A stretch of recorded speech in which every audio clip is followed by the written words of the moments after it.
But अब मैं अपनी छोटी सी एक्सपीरियंस शेयर करना चाहता हूँ। इवन तो आप सबको सब कुछ पता ही है, बट स्टिल अगर मैं आपके लिए कोई इंस्पिरेशन बन सकूँ तो that would be the most biggest prize for me also. So, teachers, students and guests, Assalamu alaikum. So, my name is Mr. Muhammad Bhatt and I have recently qualified Civil Services Examination 2020. जब मैं अभी यहाँ आया तो वो सब याद आया जब मैं 2013 और 2014 में इस स्कूल में पढ़ता था, आपकी तरह ही में था यहाँ पे। तो जो अभी मुझसे पहले जो रेस्पेक्टेड टीचर्स और बाकी गेस्ट थे जिन्होंने यहाँ पे बोला, उन्होंने बहुत ही बढ़िया बोला कि पॉजिटिविटी के बारे में वो बात कर रहे थे।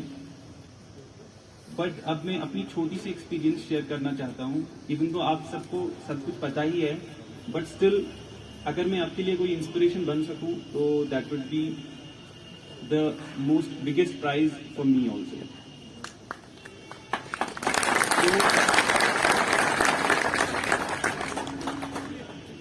थोड़ा सा एक्सपीरियंस इस स्कूल का शेयर करूंगा कि यहाँ पे कैसे मेरे को एक वे मिली लाइफ में। जब मैं यहाँ आया 2013 में 11th ज्वाइन करने के लिए, तो उस टाइम सारे बच्चे कंफ्यूज होते हैं कि कौन सा सब्जेक्ट लेना है या ये सब बहुत सारी चीजें होती है। And secondary school is a time when you have to decide on something कि आपको कौन सी पाथ लाइफ में चूज करनी है।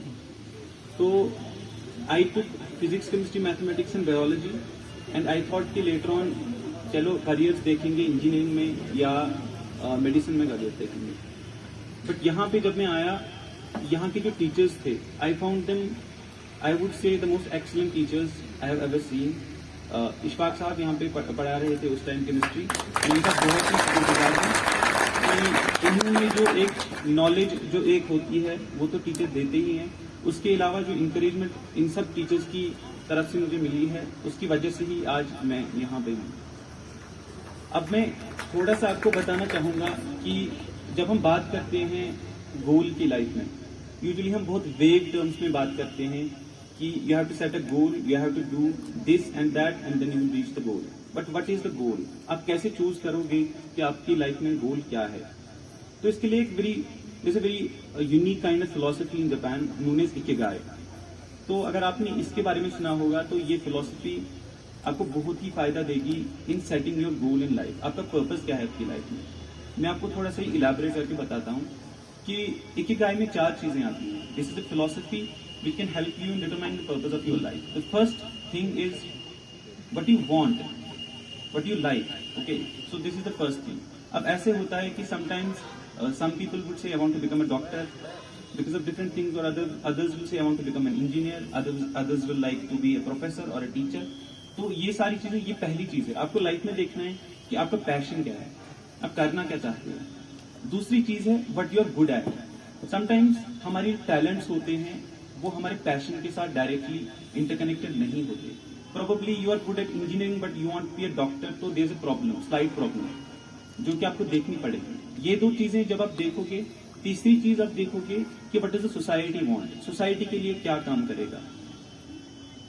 जैसे फॉर एग्जाम्पल अगर आप एक डॉक्टर हो, आपके इलाके में for example there is a problem regarding the number of doctors that are available, तो उस टाइम अगर आप ये चूज करो कि मैं एक डॉक्टर बनूंगा और आपका पैशन भी है, आपका टैलेंट भी है मेडिसिन में, so that would be a very good thing.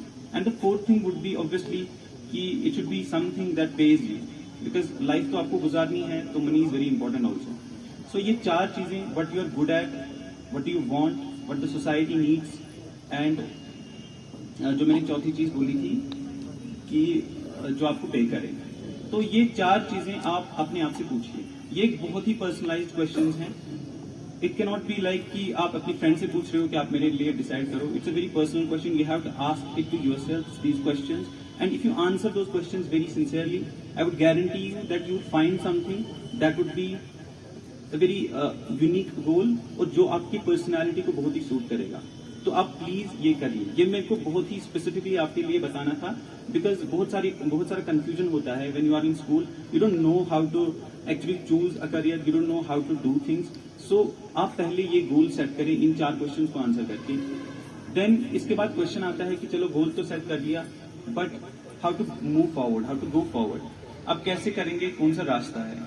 जैसे कि मुझसे पहले रिस्पेक्टेड सर ने बोला था कि there is no shortcut to success. That is absolutely true. I guarantee you that there is never a shortcut to success, there is never a shortcut to greatness. कोई direct रास्ता नहीं है, आपको वही रास्ता इख्तियार करना है जो स्ट्रगल से भरा होगा। तो इसके लिए कुछ चीजें मैं आपको बताऊंगा कि कैसे अगर आप वो गोल सेट आपने किया है, आप उसको कैसे अचीव करना है। पहली सबसे बात, work extremely hard and extremely smartly. देखिए, मोस्टली आज के जमाने में जो सोशल मीडिया आया है या बाकी सारी चीजें आई हैं, तो इसकी वजह से जो इसको बोलते हैं कि there is a deprivation of attention. बहुत सारे स्कॉलर्स ने इस पे वर्क किया है कि deprivation of attention leads to poverty in knowledge. Okay, so what happens is कि यूजुअली ह्यूमंस का अटेंशन स्पैन होता है 20 से 25 minute, but because of social media average has come down to 5 minutes. आप सोचो एक 5 मिनट में आप एक थॉट पे ध्यान दे रहे हो, और 5 मिनट में आप कितना सोच पाओगे उस थॉट के बारे में, ये तो आपको समझ ही आया होगा। 5 मिनट के बाद you are going on to Twitter, you are going on to Facebook और अदर थिंग्स। ऐसा नहीं है कि आप यूज नहीं कर सकते सोशल मीडिया, आप करिए बिल्कुल। Social media is a good way to interact with other people, to gain knowledge, but the point is social media is not your life. Your life is real, it is here, so you have to decide for yourself what you want. So work extremely hard and extremely smartly. So what does smart work mean? तो smart work का मतलब ये है कि for example अगर आपको civil services करना है, क्योंकि मेरा एक्सपीरियंस उसमें है तो मैं थोड़ा सा आपको बता सकता हूँ कि अगर आपको सिविल सर्विसेज करना है तो it's a long process. You know कि 2 साल के लिए आपको पढ़ना है। इट कांट बी लाइक कि आपको फॉर एग्जाम्पल जैसे एग्जाम्स में करते हैं, आप पूरी रात पढ़ रहे हो और आप बाकी कुछ भी नहीं कर रहे हो। It's a long process. You need to understand that अगर आपको सस्टेन करना है इस लॉन्ग प्रोसेस में, so you have to study every day consistently and passionately. Even अगर आप 8 घंटे ही पढ़ते हो, बट आप रोज रोज पढ़ो, बिकॉज अल्टीमेटली क्या होता है कि आपका नॉलेज जो होता है वो एक्यूमुलेट होता है। सो work extremely hard, work extremely smartly, पहली बात बोलूंगा।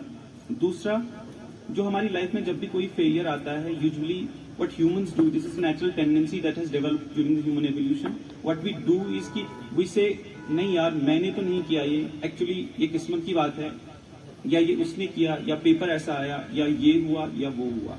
Y do we do that? Humans क्यों करते हैं ऐसा? क्योंकि उससे हमें एटलीस्ट सम सेल्फ रिस्पेक्ट आती है कि एटलीस्ट मैंने तो कुछ गलत नहीं किया, बाकी समाज ने गलत किया है मेरे साथ। तो वो जो सेल्फ रिस्पेक्ट का मसला है वो हमारी सर्वाइवल के लिए उस टाइम इंपॉर्टेंट हुआ है ह्यूमन एवोल्यूशन में। बट उसकी वजह से प्रॉब्लम क्या हुई है कि you are never able to improve upon the problems that you have. So there is a guy known as Jocko Willink in USA and he has written extremely good books. अगर आप कभी आपको time मिले तो आप उसकी books देखना। तो उसने एक बुक लिखी थी एक्सट्रीम ओनरशिप। उसमें लिखा है कि अगर आपकी लाइफ में कभी भी फेलियर आता है, कभी भी आपकी लाइफ में मिस्टेक्स होती हैं कुछ, what you do not say that it was not me, it was the society that did this, or it was something else that did this. You say that I take ownership, I take extreme ownership of this thing. The failure is within me, the problem is within me, and you look into that thing. आप उस चीज में खोज करो कि आपकी problem कहाँ पे है, आपकी मिस्टेक कहाँ पे हुई है।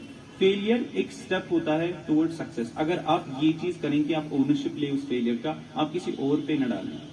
और थर्डली मैं आपको ये बोलूंगा कि लाइफ में अपॉर्चुनिटीज बहुत हैं, बहुत ज्यादा अपॉर्चुनिटीज हैं। अगर आपको कभी फेलियर होता है एक अपॉर्चुनिटी हासिल करने में, you do not get disappointed, because आज के जमाने में this is a globalised world, बहुत ही ज्यादा अपॉर्चुनिटीज हैं। आप डिफरेंट अपॉर्चुनिटीज सर्च कर सकते हैं जो कि आपके उन 4 चीजों के साथ मैच कर सकें।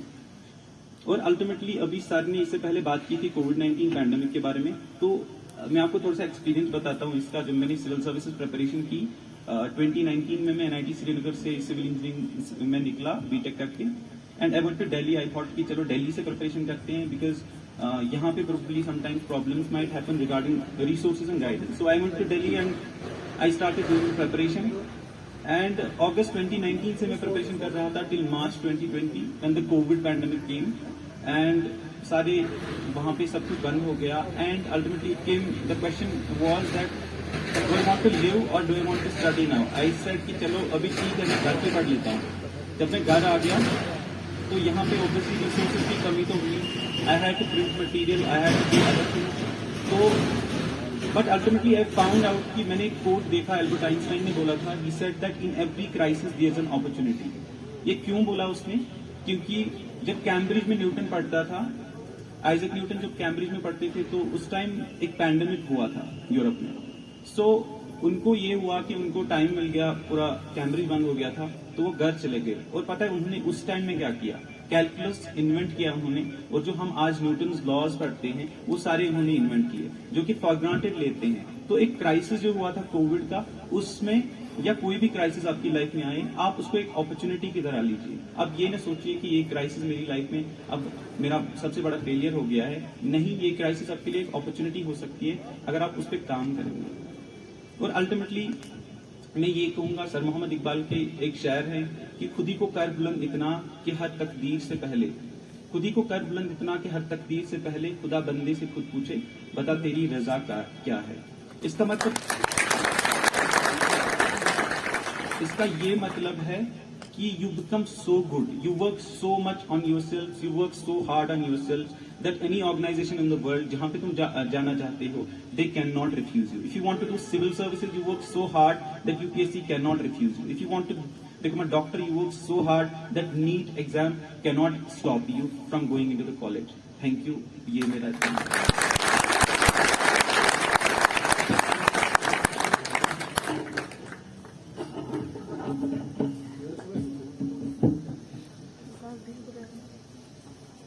Thank you, Mr. Wasim Ahmed Bhatt Saab, an alumni of this institution. As he told, he has been student of this institution in 2014. Then after he qualified JEE examination, and as recently he has qualified with All India rank 225 the UPSC examination. We are highly thankful to him that we have invited him in between this, because we were going to celebrate this annual day, and in between this we qualified this examination, and we found this an opportunity to have an interaction with our students, and he accepted our invitation, and we are highly thankful to him for this. Before going further, I would like to add over here that this program was started at 11 a.m. We were waiting our guests, but unfortunately they were late. Now, on their request, there are three principals in the row who have been the ex-principals of this institution.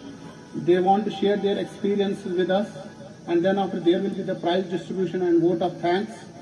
I would like to call upon here worthy principal. He will give the memento to Mr. Wasim Ahmed, because he is in short of time. If he will sit with us, so he is welcome. If he will not, he is up to him. Okay. Then after we will give him later on. So I would like to invite here Ali Muhammad Sheikh Sahab. When I was a student of this institution, he has been our principal. He will share his thoughts here.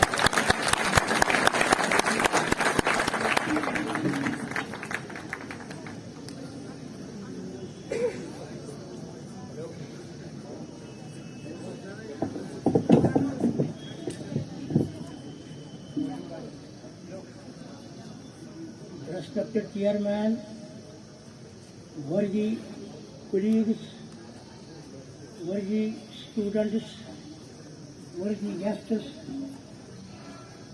I am highly pleased to see you in this institution.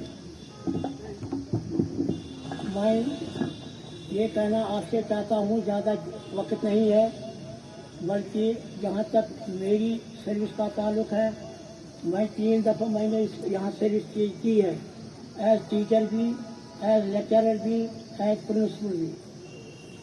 तो high school के वक्त यहाँ उस वक्त यहाँ सराज साहब, पीर Seraj gene साहब headmaster साहब थे, और मैं टीचर था। फिर बाद में जब हायर सेकेंडरी बन गया तो मैं यहाँ एज लेक्चरर मैथमेटिक्स तैनात हुआ। तो उसके बाद फिर 1997 में यहाँ वाइस प्रिंसिपल तैनात हुआ, और 2001 में रिटायर होकर यहाँ से कंप्लीट हो गया।